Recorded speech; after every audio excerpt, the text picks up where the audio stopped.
आज आपको पढ़ाने वाली हूँ मानव श्वसन तंत्र, ह्यूमन रेस्पिरेटरी सिस्टम। इस ह्यूमन रेस्पिरेटरी सिस्टम में दो प्रकार के अंग पाए जाते हैं। पहला है इसके प्रमुख अंग जो कि फेफड़े होते हैं या लंग्स होते हैं, जिनका नेचर स्पंजी होता है। बहुत सारी एयर स्पेसेस या कूपिकाओं के बने हुए होते हैं, एल्वेलाई के बने हुए होते हैं। देन सेकंड है इसमें एक्सेसरी ऑर्गन्स या फिर सहायक अंग।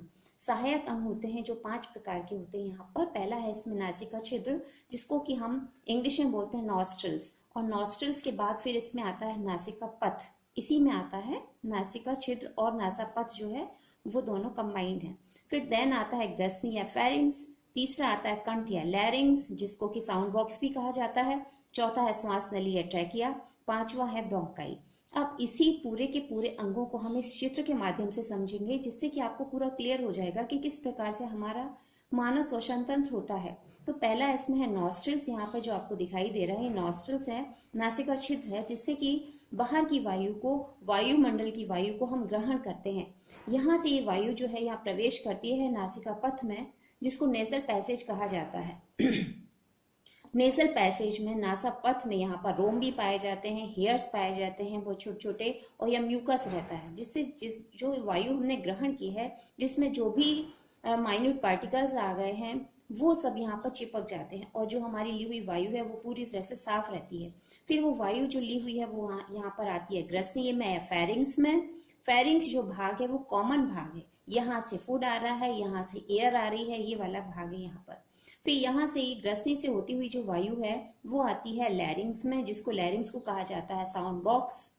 जो उत्पादन करने वाला, स्वर को उत्पादित करने वाला ये अंग है लैरिंग्स, कंठ। और ये कंठ के बाद यहाँ पे जो आपको पूरा भाग दिखाई दे रहा है, जो हमारे नेक वाले भाग में रहता है, हमारे गले वाले भाग में रहता है, ये है ट्रैकिया या विंड पाइप, श्वास नली।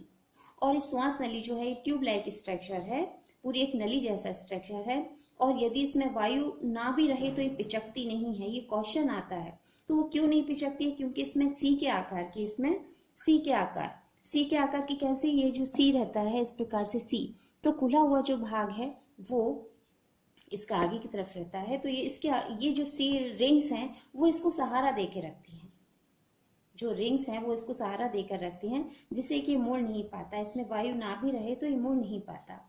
तो इसके बाद फिर यही ट्रैकिया आगे चलकर 2 भागों में यहाँ पर डिवाइड हो जाता है, जिसको कि हम बोलते हैं ब्रोंकाई। ये है राइट ब्रोंकाई और ये है लेफ्ट ब्रोंकाई। ये ब्रोंकाई आगे चलकर बहुत सारे इसकी ब्रांचेस हो जाती हैं, जिससे कि ये ब्रोंकाई से ब्रोंक्यूल्स बनाता है, ब्रोंक्यूल से फिर एल्वुलर डक्ट में डिवाइड हो जाता है। और इस प्रकार से हम कहेंगे सबसे लास्ट वाला जो भाग है वो यहाँ पे आपको दिखाई दे रहा है एल्वुलर सैक, कूपिका कोश। तो यहाँ पर ये जैसे कि एक अंगूर होता है, अंगूर में बहुत सारे गुच्छे होते हैं, जो एक अंगूर का गुच्छा होता है इसमें बहुत सारे अंगूर लगे हुए होते हैं, उसी प्रकार से इसमें भी बहुत सारे गुच्छे दिखाई देते हैं। और हम इसकी तुलना ये कर सकते हैं, हर एक अंगूर की तुलना हम कूपिका से कर सकते हैं, एल्वुलाई से कर सकते हैं। यहाँ पे आपको दिखाई दे रही है ये एल्वुलाई है, ठीक है। तो यह इसी के कारण जो हमारा लंग्स है वो स्पंजी होते हैं, और इन्हीं कूपिकाओं में भरी हुई होती है वायु यानी ऑक्सीजन। फिर यहाँ पर आपको दिखाई दे रहे हैं ये वाला जो हमारा ये जो राइट लंग है, ये इसमें 3 लोब्स होते हैं, 1, 2 एंड 3, और इसमें केवल 2 ही लोब्स होते हैं। इस तरह से थोड़ा बड़ा रहता है, दायां जो फेफड़ा है थोड़ा बड़ा होता है, 3 लोब्स का बना हुआ होता है। और ये कितने लोब्स का बना हुआ होता है? ओनली 2 लोब्स का। और दोनों फेफड़ों के बीच में ये जो जगह है, यहाँ पे हमारा हार्ट रहता है, हृदय, पोजीशन ऑफ हार्ट, यहाँ पर हमारा हृदय रहता है। इसके बाद में आपको एक बार नहीं और यहाँ पे डायफ्राम दिखाई दे रहा है। डायफ्राम जो है वो हमारे बीच में डोम शेप स्ट्रक्चर है, जो हमारी वक्षी गुहा और उदर गुहा दोनों के बीच में पाया जाता है, दोनों के पार्टीशन है। फिर इसको मैं आपको ये बताना चाहूंगी कि किस प्रकार से ये जो है, ये एयर जो है किस किस मार्ग से होती हुई जाती है। तो यहाँ आपको दिखाई दे रहा है एयर, फिर नॉस्ट्रल्स में जाती है सबसे पहले, उसके बाद नेजल चैम्बर में जाती है, नेजल चैम्बर से ये फेरिंग्स में यानी ग्रसनी में जाती है, उसके बाद में कंठ में जाती है, लैरिंग्स में जाती है, और देन जाती है ट्रैकिया में। और ट्रैकिया के बाद फिर जाती है ब्रोंकाई में, ब्रोंकाई से फिर जाती है ब्रोंक्यूल्स में, ब्रोंक्यूल से जाती है फिर एल्वुलर डक्ट्स में, एल्वेयर डक्ट से जाती है एल्वेयर सैक्स में और फिर जाती है एल्वेलाई में, या फिर जो वायु कोष्ठ है जिसको कि हम कूपिकाएं बोलते हैं उसमें जाकर ये भर जाती है।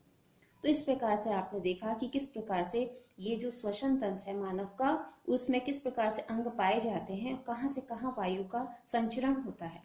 तो ठीक है बच्चों, अब आप इसको पढ़ के देखिए और जो भी प्रॉब्लम हो आपको कमेंट बॉक्स में आकर बोलिए। और प्लीज़ आपको अच्छी लगे वीडियो तो लाइक कीजिए और सब्सक्राइब भी कीजिए, जिससे जो भी मैं आगे वीडियो बनाऊंगी उसका नोटिफिकेशन आप तक पहुंचे। ठीक है बेटा, ओके, थैंक यू बच्चों।